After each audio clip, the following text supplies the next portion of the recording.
Parents evicted my sister for their swinger partners, now they're bringing them on our first family vacation, and we're all frustrated. My parents are swingers. I found out about them being swingers right after I graduated high school in 2016. I've never really had an opinion on the matter until recently. I don't care what they do behind closed doors, but I personally don't want to see it in person. I'm sure that makes me sound like a bad person. But I've always accepted them for who they are. It's honestly just really weird to see my parents make out with other people when they're around a group of people. Anyways, they are in a relationship with another couple, and have been with them for almost 2 years. They, being the other couple, just recently moved in with my parents because they lost their house and couldn't find another place in time. My parents kicked my sister, her fiancé, and their baby out of the basement in order to give their friends the space and put my sister, her fiancé and baby upstairs in one bedroom to share, which is a small 12 by 12 room. The friends have also stated that they're another set of grandparents for my niece and call themselves grandma, insert name, and papa, insert name. My sister and her fiancé are not comfortable with this, but my parents and their friends don't seem to care because they are all together as one. Now, on to the vacation. We were supposed to go on our first ever family vacation last year, October 2021, but it ended up getting pushed back to April of this year, due to costs, because of my wedding, which everyone was fine with.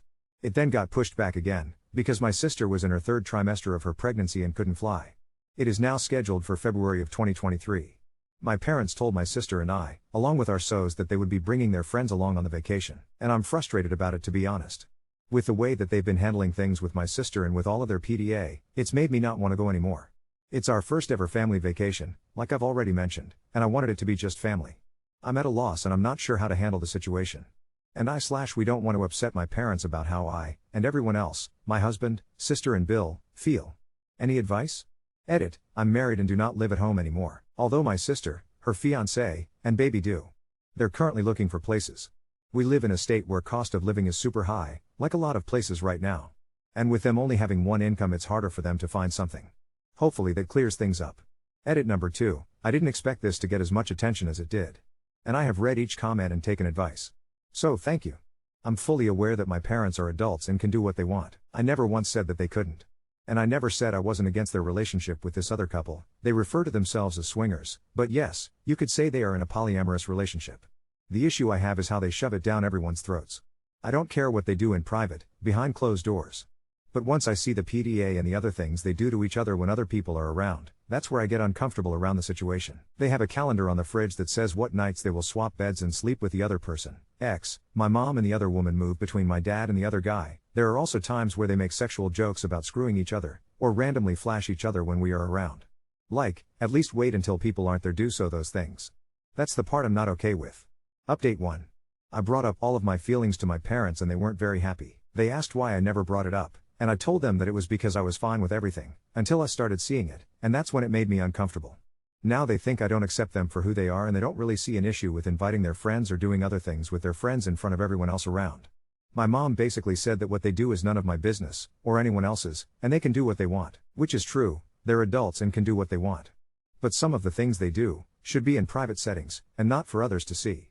They also consider their girlfriend and boyfriend to be family, again, which is fine, I know many people do, and since it's a family vacation, so they're still inviting them, regardless of how everyone feels about it. I just want to be with my parents for once without their friends being there, and having them be all over each other. They also see no issue with their friends calling themselves grandparents to my niece. I got upset and told them my husband and I would not be attending the vacation and they could take someone else. And until they understand where I'm coming from, I would not be going around. So for the time being, my parents are being cut off. I'm very sad about the outcome, and it makes me sad that they would choose their friends over their own child. But to each their own, I guess. Update 2. I cut my parents out of my life and now my dad might be dying. What to do? Hi everyone. I just came here for advice maybe? I don't really know. I just needed a place to talk about this. There's a ton of backstory, so I'll try to explain it as much as I can, and hopefully it doesn't get too confusing. I also have another post regarding the subject from a couple of years ago, so maybe this is also kind of an update post. My parents are in an open/polyamorous marriage. They started out as swingers when I was 7, and a few years ago they met another couple and decided to just be with them, which is fine. I am happy that they are happy. However, when the other couple, we will call them D&T, came into my parents' life, my parents changed. They became very toxic/controlling and just all around not fun to be around.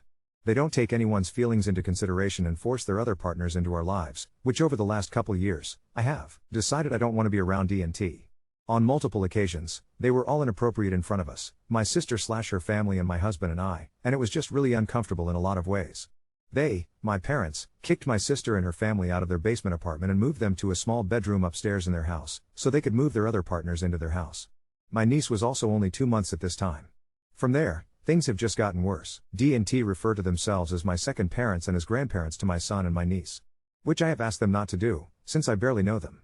My parents have chosen their other partners over my sister/her family, and myself and my family many times. My sister had to move emergently last year and my sister asked my mom if she could watch my niece since it was raining/snowing outside. And my mom said no because they were going to spend the night playing Mario Kart and didn't want distractions. When I told them I was pregnant, the very first thing my dad said to me was, "Can we tell D&T?" And I said no.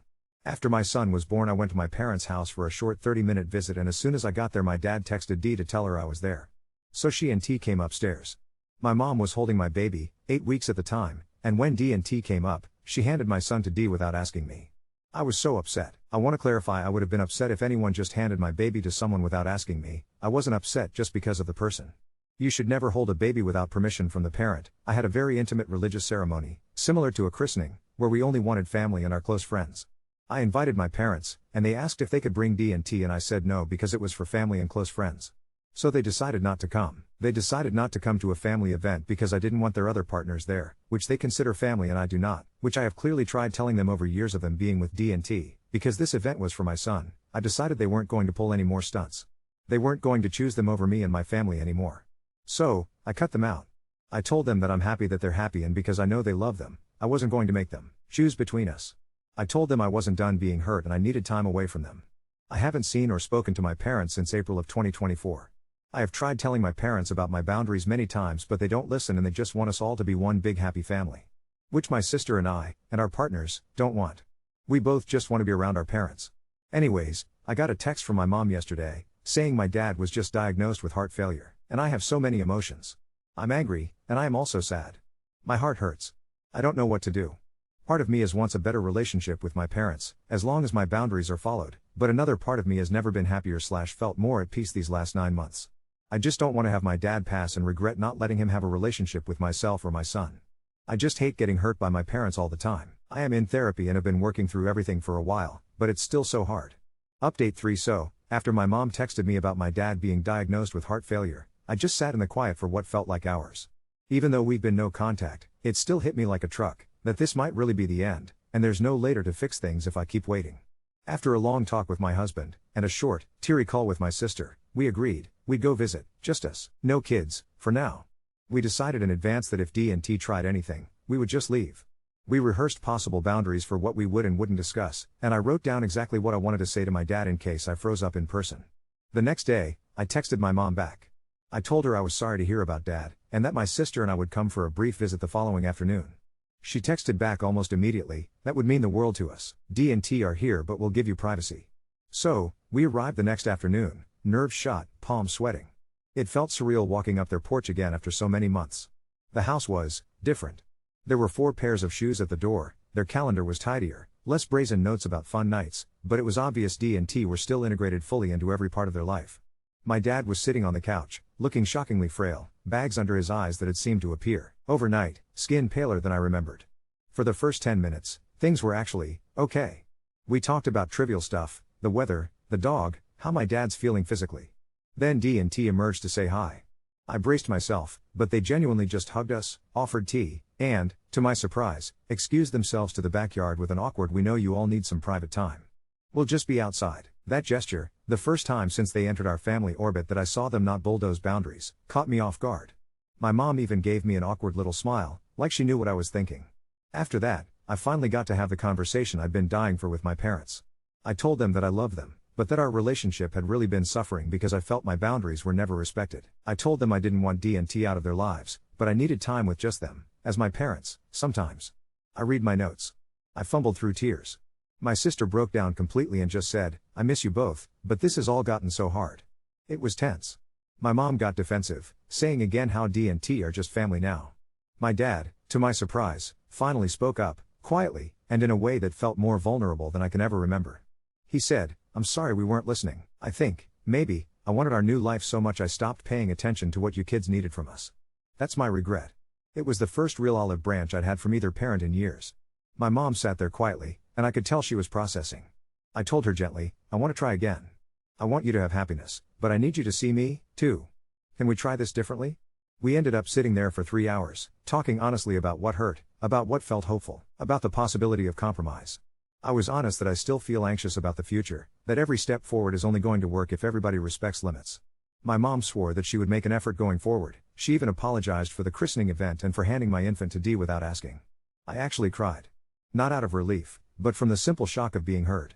D&T came in only as we were getting up to leave. This is where, honestly, I expected some sort of drama, because old patterns die hard. Instead, D looked at my sister and me, and in maybe the weirdest, most honest moment of the day, simply said, "We never wanted to make things harder for your family. We're backing off whenever you need. Just let us know. We want to do better, too." We walked out feeling like the world had tilted sideways. My sister and I stood together for a long time outside, not sure what had just happened, not sure it would last, but knowing that something fundamental had changed, at least for now. That was a week ago. Since then, Mom has texted 3 times, all just to check in, no mention of D&T. Dad texted once, too, a photo of him and the dog, with a short "love you." Nothing much, but more than I've gotten in years. My sister and Bill are hoping, cautiously, that this truly marks a change. I honestly have no idea what to expect. D&T didn't move out, but they've apparently started going out more, and aren't constantly omnipresent anymore. My dad's health is still really uncertain. He's on medication, and there's talk of a possible surgery, but nothing's definite. We're visiting again in a few days, just the siblings, again, and for the first time in a long time, I'm not dreading it. There's still damage to work through, years of feeling less important than a new family, years of not being prioritized. I can't say things will ever be the same, but for the first time, I believe we might actually move forward, and not just stay stuck in the same old hurt. I don't think any of this would have happened if the news about my dad hadn't forced the issue. Sometimes the world throws something awful at you, and all the things you thought were permanent suddenly look like they could change. Maybe not easily, or perfectly, but at least for now, it feels like my parents are finally seeing me, not just the family they wish we could be. Update 4: It's been 3 weeks since that first visit, and honestly, I barely recognize my life anymore. I've felt everything: optimism, grief, wariness, and sometimes, randomly, pure, giddy relief. Somehow, we've all found ourselves moving through this bizarre late-stage family adolescence together, reinventing what counts as progress while my dad's health looms over every interaction. Right after our second siblings-only visit, my mom sent a group text, "Let's have a Sunday dinner, just immediate family, your call on the guest list. If you're comfortable, D&T can come after dessert." We decided to split the evening, dinner with just our nuclear family, and then, only if we wanted, a bit at the end with D&T. It seemed impossible a year ago. It also felt, for the first time, like our parents really hurt us. Sunday came, and even as we pulled into my parents' driveway, my stomach was in knots. My sister, Bill, and niece had gotten a little apartment last month, so this was the first time in ages we weren't all arriving from under the same roof. The kitchen smelled like garlic bread, and my dad, substantially thinner now, but actually smiling, was bustling around in an apron, proudly refusing to let anyone help. We fell into old rhythms. My mom and Bill squabbled about board games. My sister and I dug through old photos in a battered shoebox. For a couple of hours, it was as close to normal as we've had since normal stopped making sense. There were, of course, other changes. My parents had put up a framed 8x10 of D&T on the hall table, next to ours. It stung, a little, proof that their version of family still didn't fully match ours, but nobody commented. The calendar, too, was more coded, at my mother's delicate insistence. "No more sleepover notes in here, we keep the details private now." It was a compromise, imperfect, but real. The dinner table was a weird blend of new and old. My dad stumbled briefly over his words, describing some joke from years ago, and for a beat, everyone watched him. When he caught me watching, he winked, like old times. My mom seemed more grounded, she was softer, I think, in a way that felt equal parts apology and self-defense. After dessert, D&T showed up with a casserole, still running in family member who brings food mode. They asked permission before hugging anyone. My sister tensed but nodded for her daughter's sake. D actually crouched to my niece's level and, quietly, "You can just call me D. You only call me Grandma if you want." For once, my sister didn't look like she was biting her tongue off. The biggest, and most insane, moment came after coffee, when my dad, absolutely out of nowhere, said, "I'd like to talk about what happens when I get sicker." He said it heavily, not wanting to ruin the mood, but knowing that ignoring it wouldn't make it go away. He said he wanted us, not D&T, to help make the big decisions if there ever came a time he couldn't decide, but that D&T would always be welcome in the house. He said they made his last few years happier, but his children would always be his children first. My mother teared up.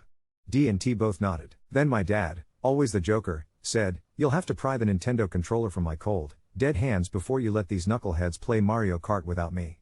We burst out laughing, through tears, but still, real laughter. Afterward, my sister and I helped clear up, no awkwardness, just the rhythm of family. As I was leaving, my mom slipped me a handwritten note. I read it in the car. It said, simply, "We love you. We're trying. We see you. Thank you for giving us another chance to be your parents, Mom." I cried in the car for a solid 15 minutes. Since that dinner, things have continued, strangely, getting better. D&T have, true to their word, started giving us space, especially at big family moments. For my son's birthday last week, they asked me if they could stop by, just for cake. I said yes, and Dee actually introduced herself to a couple family friends using her first name alone, skipped the grandma stuff, and left early. My parents took some pictures alone with my son before the whole family shot that D&T joined. But even the drama hasn't ended. Sometimes it seems like my mom trips up and overshares, or one of D&T makes a feeble attempt at inclusion that's half appreciated, half exasperating.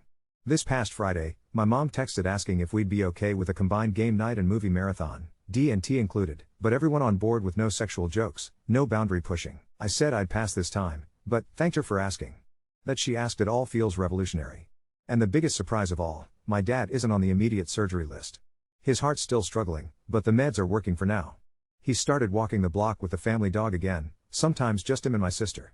When I called the other day, he complained about his medication and then asked about my job for the first time in years. There are still wounds, there are still moments that sting.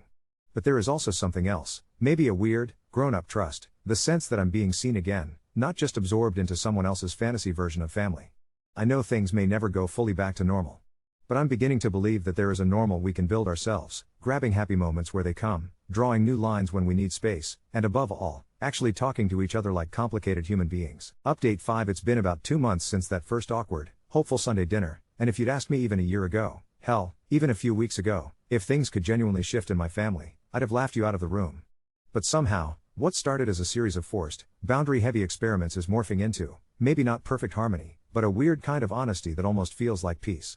Sort of. I figured I'd share what's happened, because if my family can find any version of functional, anyone can. So, first, my dad. Maybe it's because he's sobered by mortality, or maybe it's the impact of actually being hurt, but for the first time in my adult life, he's vulnerable. Not just about the hard stuff, although he's more open now about being scared, about how tired he feels, about what he needs from us, but about life. Our last phone call, he told me he regrets ever letting family become such a complicated negotiation. I was trying to fill the house with joy, he said, and I forgot a house has walls for a reason. Folks need doors they can close. It sounds so simple, but for him? Monumental. Plus, after years of dodging, he finally sat down with my sister and me to talk medical directives, with D&T present, yes, but as witnesses, not stakeholders. He asked my sister and me to be his health proxies. In case anyone doubts whether boundaries can shift late in life, my parents, signed legal papers that literally state who gets priority if, God forbid, the worst happens. It was emotional and awkward, but it was clear my dad meant what he said about us being his kids first. On that note, my sister and I are talking again, daily. It took this whole mess to dismantle the years of us shouldering resentment and feeling orphaned by our open-door parents. She and her fiancé even called me after a random Thursday dinner to say they'd left early because things got a bit weird, but my mom texted to apologize before they even mentioned it. That alone feels like a minor miracle. My mother is finally, actively, catching herself when old habits slip through. Now, D&T. I've gone from resenting their omnipresence to seeing them as, well, just two more complicated adults, with their own weirdness and boundaries. They sometimes overcorrect and disappear entirely, and I can tell it makes my mom a bit sad. But Dee, the grandma one, apologized again, this time one-on-one, about overstepping. She said, "We got so excited to be included, we forgot you all didn't ask for extra parents." She offered to step back from holidays altogether, but I told her honestly, if she can just chill and not force a role, I'll happily work on having her there as herself, not as some wedding crasher grandparent. The wildest event, I genuinely can't make up how bizarre this was, happened 2 weekends ago. It was my dad's birthday. My parents wanted to keep it small, yet the definition of small celebration seems to have warped in their brains. So there we were, me, my husband, my sister/her fiancé and niece, my parents, D&T, my ancient uncle Mike, who, it turns out, is mostly deaf and totally unbothered by everything, my parents' neighbors, and, this is brand new, a couple my parents met at their book club, who are just friends, not special friends. There were party hats. There was a sparkly level up banner, as if my dad was turning 6, not 62. But here's where it gets unreal. Right before we all ate, my dad announced that he wanted to do family acknowledgements. He went around the table, thanking Uncle Mike for the ridiculous Christmas sweaters he always sends, thanking the neighbors for bringing soup when he got out of the hospital, thanking D&T for being part of this season, and then, when he got to us, he just got quiet for a second. He thanked me for showing up, and not giving up when it would have been easier. Thanked my husband for loving our daughter even when we make it difficult. Thanked my sister for making him a granddad, twice, and then, with this shy smile, said, I hope we can make the years left count, in the way that works for you, not just the way that works for us. Nobody threw a tantrum. Nobody made a speech about one big family. D&T just raised their glasses. My mom actually cried, and let my dad put his arm around her without turning it into a performance. After dinner, while the rest of the party moved outside for cake, D came quietly to me and offered me keys. Literal spare keys to the house, with a note, you can visit any time, even if we aren't here. This is your home too, not just ours. I haven't decided if I'll ever use them, but the gesture floored me. It wasn't about control, but about belonging. Maybe the craziest development of all. Next month, my parents are traveling, for the first time without D&T since they became a foursome. Just the two of them.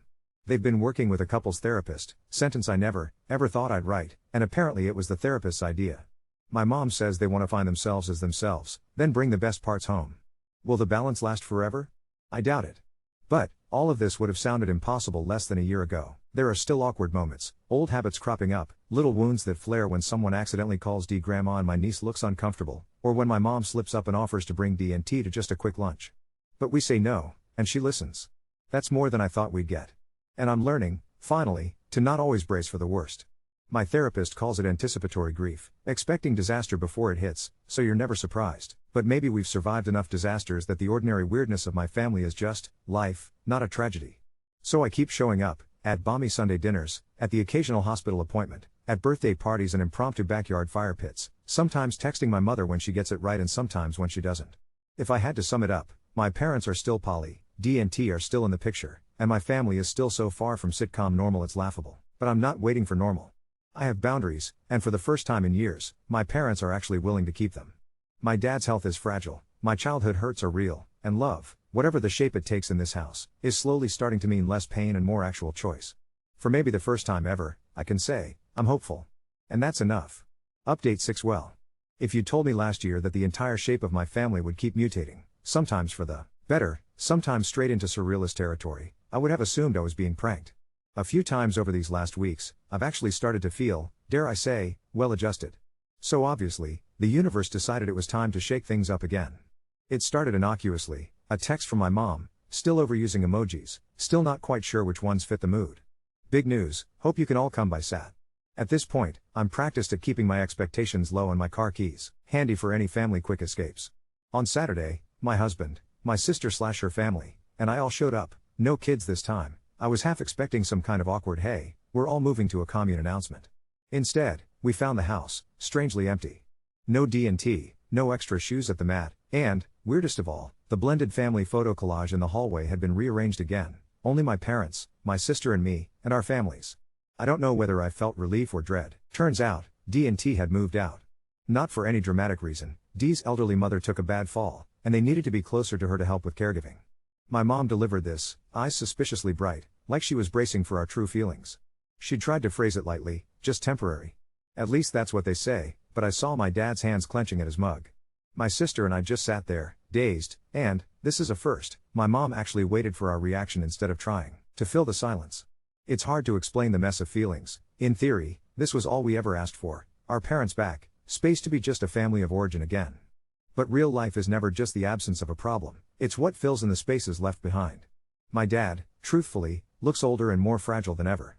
There's an echo in the house now, he even admitted, it's quieter, but not always in a good way. But then, my mom floored us. We're taking our trip early. Just the two of us, and when we get back, we want to redo the living room. She handed us a catalog, no joke, the first one I've seen since finishing high school, asking our opinions on paint colors and bookcases. We want to make it ours again, but also. Her voice got soft. If you or your sister ever want to stay here, or if the grandkids sleep over, it should feel like your place, too. I think my heart actually broke and stitched back up all at once. That whole evening, we ended up wrapped in this weird nostalgia, playing board games, flipping through old family albums, my mom making horrifically strong cocoa just like she did when we were kids. My dad, 3 games deep into Scrabble, completely blanked on a word but kept going anyway, determined to win something by myself again.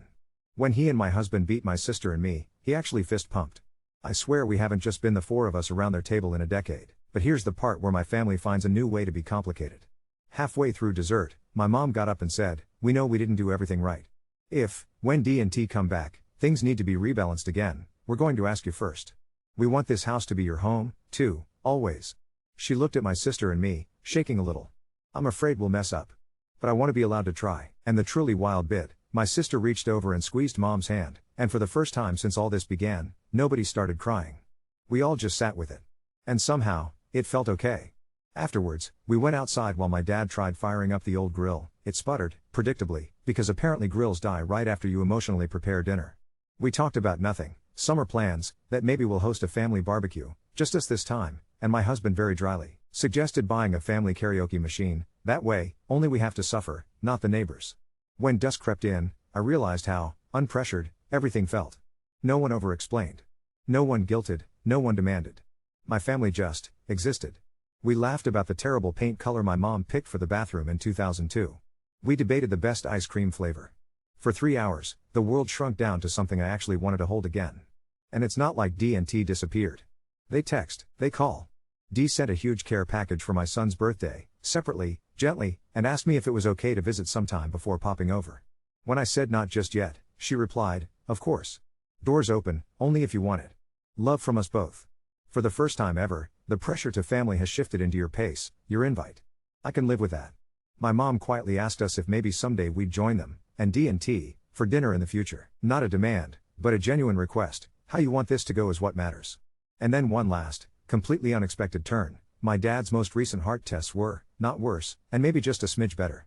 Enough that his doctor smiled. He's walking the block every day with their dog, and last week, when my sister's fiancé twisted his ankle, my dad lent him a cane, and then, later, showed up at their apartment with takeout. Just him, no one else, just being a normal dad again. I guess the lesson is this: sometimes, after years wandering in the wilds of what even is my family, the old house empties, and you get to rebuild something messier, quieter, and maybe closer to what you needed all along. My parents still aren't simple. The wounds aren't gone, and everyone still has a habit of saying the wrong thing once or twice. There are still big logistical questions for whenever D&T come back, or if my dad takes a turn for the worse, or if my mom decides to host a poly potluck. She's threatening, but I think she's kidding. I hope. But something real has shifted. For now, family nights feel less like battlefields and more like, can we just be here, flawed and ridiculous, for one another? And honestly, for the first time since I can remember, the answer feels like yes. I don't know what will happen next. Maybe D&T move back in. Maybe my parents find a way to live in balance. Maybe my dad's health holds steady. Maybe it breaks my heart again. But I'm not bracing for disaster, for once. I'm just showing up, to mismatched dinners, awkward paint samples, and all, to see what comes next. If that's not a win, in this family, I don't know what is.